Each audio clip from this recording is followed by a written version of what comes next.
How's it going, everyone? I think we are going to be talking about this Bethesda story for quite a while. Obviously, it is one of the most depressing news stories, gaming news stories, that I've read and covered in quite a while. There's been a lot of instances of layoffs and whatnot, but this is one that has garnered more traction for a plethora of reasons. It's one thing when you hear something like Ascendant Studios, the developers of Immortals of Aveum, they announce layoffs. That's not going to get a lot of traction and a lot of attention. Obviously, same impact, jobs are being lost. It is super unfortunate.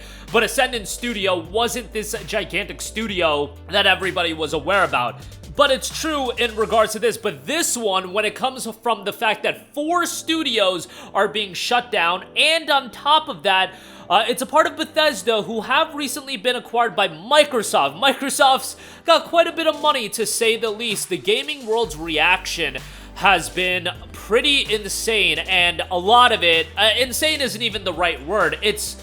The gaming world, I feel like, has come out with a lot of empathy in regards to the situation and being very critical. There are a couple of layers to this story that we have to assess, and I really hate breaking this down into a console war argument. I get it, a lot of my viewers on this channel are hardcore PlayStation fans. I love PlayStation as well. Maybe I'm a little more critical of PlayStation than most PlayStation fans, but at the same time, they make my favorite consoles, they make my favorite games, and I like a lot of what they're doing. There are things that I don't like that they're doing, but I do see a lot of this devolving into, console wars and everything like that. And obviously, that is because Microsoft acquired Bethesda. A lot of comments on my video talking about it yesterday as far as this is why they hate Microsoft. Microsoft is ruining Bethesda, so on and so forth. Let me at least play a little bit of devil's advocate in Microsoft's acquisition of Bethesda, why they acquired Bethesda. From what I know, Sony was trying to do a timed exclusivity deal with Starfield, and that propelled Microsoft into wanting to buy Bethesda. I'm sure it's something that they've thought about. I'm sure there are other factors to it, but if you guys view buying a Bethesda as being anti-consumer from Microsoft, you also have to assess the fact that Sony doing timed exclusivity deals like they did for Ghostwire Tokyo and like they were trying to do for Starfield is also anti-consumer, because those timed exclusivity deals don't benefit anyone. It doesn't benefit you that Ghostwire Tokyo was a timed exclusive. The only people it hurts are the people that prefer Xbox platforms for whatever reason. And I don't like Sony doing that either. Obviously, you're taking exclusivity and timed exclusivity to another level when you're talking about acquiring an entire studio. And remember, from the Microsoft lens, for them to acquire a timed exclusive, it would be far more expensive than Sony and PlayStation, because Sony and PlayStation do have the dominant market share in the console space right now. So, just playing a little bit of devil's advocate, if we want to talk about Microsoft acquiring Bethesda being anti-consumer, Sony attempting to get Starfield as a timed exclusive, and also getting Ghostwire Tokyo, another Bethesda published title, as a timed exclusive, that's anti-consumer as well. We just gotta keep things on a level playing field, but I absolutely understand the optics of a Microsoft having as much money as they do, being as big of a conglomerate as they are, shutting down studios in Bethesda.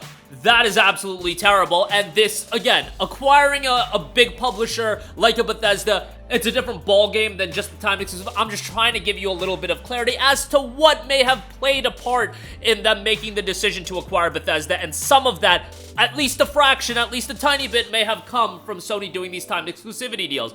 Microsoft has obviously gone one step further, acquiring the Activisions of the world and whatnot. But again, I'm just trying to play devil's advocate a little bit and giving you guys a look at the grander picture and something to take into account.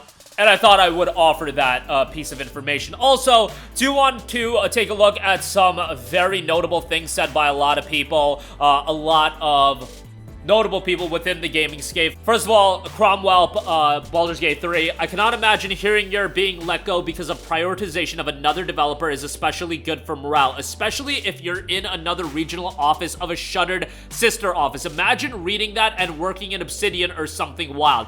That is something insane that I personally, as somebody that doesn't work in game development, isn't gonna take into account right away, but actually hearing that and then picturing that in your brain is just a wild thing to think about. And how demoralizing and absolutely defeating a situation like that has to be. And especially when you're talking about people that you might have a close friendship with in those situations, them being affected directly in front of you while you might not be directly affected.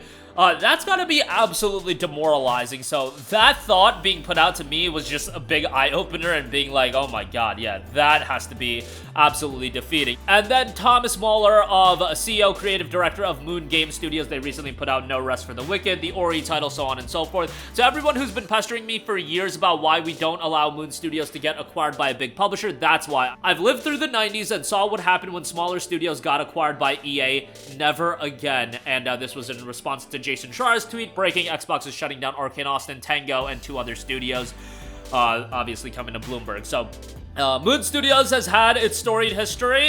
There have certainly been the ups and downs with it, but obviously they are very well known of doing the Xbox-centric titles. Ori has since been released on Nintendo Switch as well, but you get the idea. They're kind of in the Xbox portfolio. No Rest for the Wicked, currently on early access on Steam right now, and Moon Studios is incredibly talented, so that's his input. And then also, apologies if I butcher his name, Dinga Bakaba on Twitter noted, "This is absolutely terrible. Permission to be human. To any executive reading this, friendly reminder that video games are an entertainment and cultural industry, and your business as a corporation is to take care of your artists and entertainers and help them create value for you." Yeah, executives a lot of the times obviously don't think about the creative aspect and letting artists be artists. They do think about the bottom line, and I get it that you do have to think about the business ramifications of every decision that you make, but there's also a happy medium where you can let the artists cook. And then a lot of times, I'm not here to get down the rabbit hole of trying to get my point across in terms of certain elements being shoehorned into studios that worked on other styles of games in the past and the current climate of gaming. You guys know who I'm talking about and what kind of studios I'm talking about. So that's something to consider as well, as far as the game developers directly being impacted, and you know, a lot of us don't often think about that. And obviously the executives are thinking about how do we monetize these games as far as we can. And if we're talking about Arcane Austin in particular, Redfall is a game that was designed to be monetized for a lengthier period of time, and ultimately, how did that turn out? I don't know how things would have turned out if Arcane Austin was left to their own devices and left to do whatever they wanted to do. Maybe they wanted to do Redfall. I don't know. I don't think that they did, but I have no confirmation in that. I am just of the mindset that maybe if they did something differently that was received differently critically, maybe they would be at a different spot. But then you look at Tango. Tango is legitimately a studio that put out 4 great games back to back to back to back. And what did that get them? That ultimately got them shut down.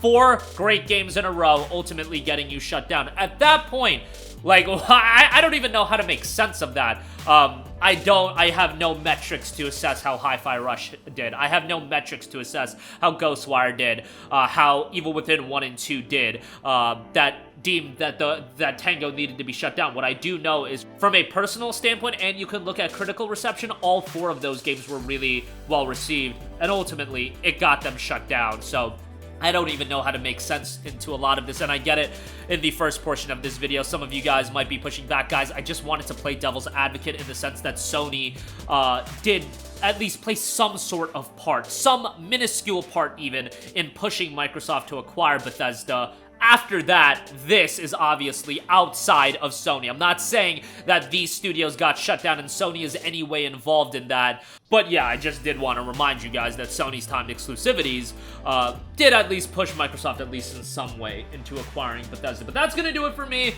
Again, one of the most depressing news stories. How many times have I talked about it, guys, in recent videos?